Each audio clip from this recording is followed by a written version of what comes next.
ఈరోజు నేను left over rice అండి. రాత్రి మిగిలిన అన్నం ఎప్పుడు మనం పారేస్తూ ఉంటాం గదా! అలా పారేయకుండా కొద్దిగా రైస్ తీసుకున్నాను, అది వేస్ట్ చేయకుండా. అది ఫెర్మెంటెడ్ రైస్ లాగా ట్రీట్ చేశాను.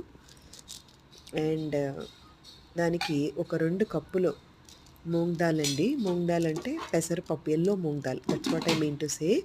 యెల్లో మూంగ్ దాల్ గూడా వేసి ఆ అన్నంని, ఈ మూంగ్ దాల్‌ని మిక్సీ పట్టుకున్న తర్వాత కొంచెం బియ్యపు పిండి వేసానండి. కొద్దిగా బొంబాయి రవ్వ కూడా వేసుకోవచ్చు.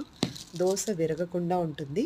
ఇదేంటంటే రాత్రంతా కూడా పులవక్కర్లేదు పిండి. ఇన్‌స్టెంట్‌గా కూడా అంతే టేస్ట్ మనకొస్తుంది. ఇన్‌స్టెంట్ దోసలు కొంచెం టేస్టీగా ఉండవు పులవకపోతే ఒకసారి.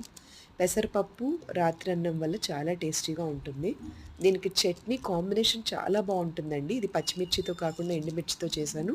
వేరే వీడియో అప్లోడ్ చేశాను చూడండి. పల్లీలు, ఎండుమిర్చి, వెల్లికారంతో.